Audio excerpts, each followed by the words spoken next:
Present indefinite tense का उपयोग हर समय रोजमर्रा की बातचीत में होता है, इसीलिए इसमें मास्टरी करना जरूरी है। इस वीडियो में हम प्रेजेंट इंडेफिनिट टेंस में वाक्य बनाना सीखेंगे और उनकी प्रैक्टिस करेंगे ताकि आप धारा प्रवाह इंग्लिश बोल सकें। तो चलिए वीडियो शुरू करते हैं। Indefinite tense tells us about actions that occur in the present. It provides information about habits, routine activities, general facts and universal truths. यानी प्रेजेंट इंडेफिनिट टेंस हमें उन क्रियाओं के बारे में बताता है जो वर्तमान में होती हैं। यह हमें आदतों, रोज होने वाले कार्यों, सामान्य तथ्य और सार्वभौमिक सत्य के बारे में बताता है। अब कुछ उदाहरण देखते हैं, जैसे मैं सुबह 6 बजे उठता हूँ, मैं खाना खाता हूँ, पापा रोज अखबार पढ़ते हैं। ये सभी वाक्य वर्तमान समय में होते हैं, लेकिन यह जरूरी नहीं है कि यह उसी समय हो रहे हों जब बोला जा रहा है, लेकिन ये सभी वर्तमान की क्रियाएं हैं। ये सभी आदतें हैं और ये नियमित रूप से होती हैं। दूसरा, प्रेजेंट इंडेफिनिट टेंस हमें सामान्य तथ्य, जनरल फैक्ट्स के बारे में बताता है। जैसे बच्चे खेलने के लिए पार्क जाते हैं, गाय दूध देती है, लोग काम करते हैं और पैसे कमाते हैं। ये सभी क्या हैं? सामान्य तथ्य हैं, जनरल फैक्ट्स हैं। इसके अलावा प्रेजेंट इंडेफिनिट टेंस हमें सार्वभौमिक सत्य, यूनिवर्सल ट्रुथ्स के बारे में बताता है। वो सत्य जो हर जगह पाया जाता है। सूर्य पूरब में निकलता है, पृथ्वी सूर्य के चारों ओर घूमती है। ये सब क्या है? ये यूनिवर्सल ट्रुथ्स यानी सार्वभौमिक सत्य हैं। प्रेजेंट इंडेफिनिट टेंस को पहचानने का एक तरीका है कि प्रेजेंट इंडेफिनिट टेंस के जो हिंदी सेंटेंस होते हैं उनके वाक्यों के अंत में ता है, ती है, ते हैं आदि शब्द आते हैं। जैसे हमने पिछली स्लाइड में देखा, मैं सुबह 6 बजे उठता हूँ, ता हूँ इसमें आ रहा है। मैं खाना खाता हूँ, ता हूँ आ रहा है। पापा अखबार पढ़ते हैं, ते हैं आ रहा है। इसके अलावा लोग काम करते हैं और पैसे कमाते हैं, इसमें भी ते हैं आ रहा है। गाय दूध देती है, ती है। इस तरह के तो हिंदी में कोई भी वाक्य अगर वो ता है, ती है, ते हैं पे ख़त्म हो रहा है तो इसका मतलब वो वाक्य प्रेजेंट इंडेफिनिट टेंस का है। जब हम हिंदी से इंग्लिश में ट्रांसलेशन करेंगे तो एक्टिव वॉइस और पैसिव वॉइस बनाएंगे। एक्टिव वॉइस में सबसे पहले सब्जेक्ट आएगा, उसके बाद वर्ब आएगी, उसके बाद ऑब्जेक्ट आएगा।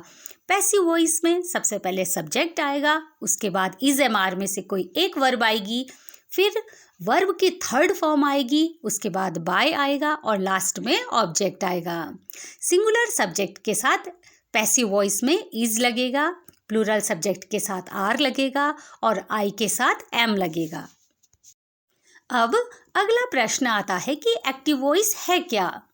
तो जब किसी वाक्य में एक्शन यानी कि क्रिया सब्जेक्ट के द्वारा की जाती है तो वह वाक्य एक्टिव वॉइस में होता है, यानी कर्ता सब्जेक्ट क्रिया को करता है। जैसे किसान पौधे सींचता है, the farmer waters the plants.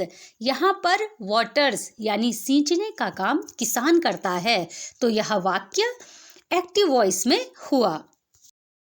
अब पैसिव वॉइस क्या होता है?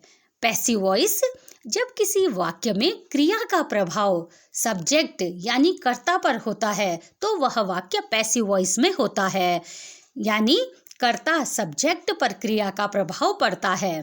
जैसे पौधे सींचे जाते हैं किसान के द्वारा, the plants are watered by the farmer. यहाँ पर किसान जो क्रिया कर रहा है, सींचने का काम जो कर रहा है, उसका प्रभाव पौधों पर पड़ रहा है। पौधे क्या होंगे? हरे भरे हो जाएंगे, अच्छे हो जाएंगे। तो उस क्रिया का प्रभाव, वो क्रिया जो किसान ने की, उसका प्रभाव पौधों पर पड़ रहा है, यानी यहाँ पर पौधे क्या हैं? सब्जेक्ट है। जब क्रिया का प्रभाव सब्जेक्ट पर पड़े तो वो वाक्य पैसिव वॉइस में कहलाता है। जब हम एक्टिव वॉइस बनाएंगे तो अगर हमारा सब्जेक्ट सिंगुलर है तो उसके साथ वर्ब की फर्स्ट फॉर्म लगेगी और साथ में एस या ई एस लगेगा। और अगर हमारा सब्जेक्ट आई है या हमारा सब्जेक्ट प्लूरल है तो उसके साथ केवल वर्ब की फर्स्ट फॉर्म लगेगी, तब एस या ई एस नहीं लगेगा। मैं रोज सुबह अखबार पढ़ता हूँ। I read the newspaper every morning. और पैसिव वॉइस में the newspaper is read by me every morning. यहाँ पर रीड की ये थर्ड फॉर्म है, स्पेलिंग वही रहेगी लेकिन उसका प्रोनाउंसिएशन रेड हो जाएगा। पिताजी हर महीने बिल भरते हैं। Father pays the bills every month. Passive में the bills are paid by father every month. यहाँ पर एक्टिव वॉइस में देखिए फादर क्या है, सिंगुलर है, तो इसलिए वर्ब पे में एस लग जाएगा। पेज सिंगुलर सब्जेक्ट के साथ वर्ब की फर्स्ट फॉर्म में एस लग जाएगा, केवल आई को छोड़कर। आई भी सिंगुलर होता है लेकिन उसके साथ वर्ब की फर्स्ट फॉर्म में एस या ई एस नहीं लगेगा। अध्यापक बच्चों को पढ़ाते हैं।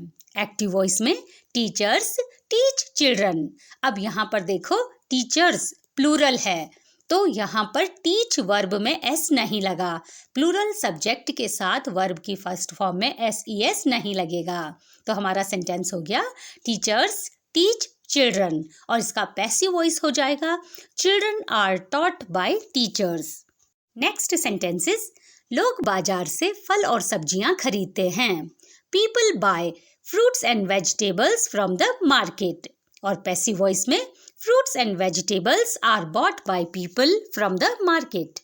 दुकानदार ग्राहकों को सामान बेचते हैं। Shopkeepers sell goods to customers.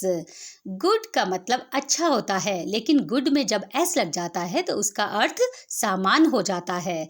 तो दुकानदार ग्राहकों को सामान बेचते हैं। Shopkeepers sell goods to customers, और इसका पैसिव हो जाएगा goods are sold to customers by shopkeepers. Passive voice में हमेशा वर्ब की थर्ड फॉर्म लगती है, तो सेल की थर्ड फॉर्म हो गई sold. And the last sentence of the video is वह मंच पर गीत गाती है। एक्टिव वॉइस में she sings a song on the stage, और पैसिव हो जाएगा a song is sung by her on the stage. That's all in today's video. So keep practicing because practice makes a person perfect.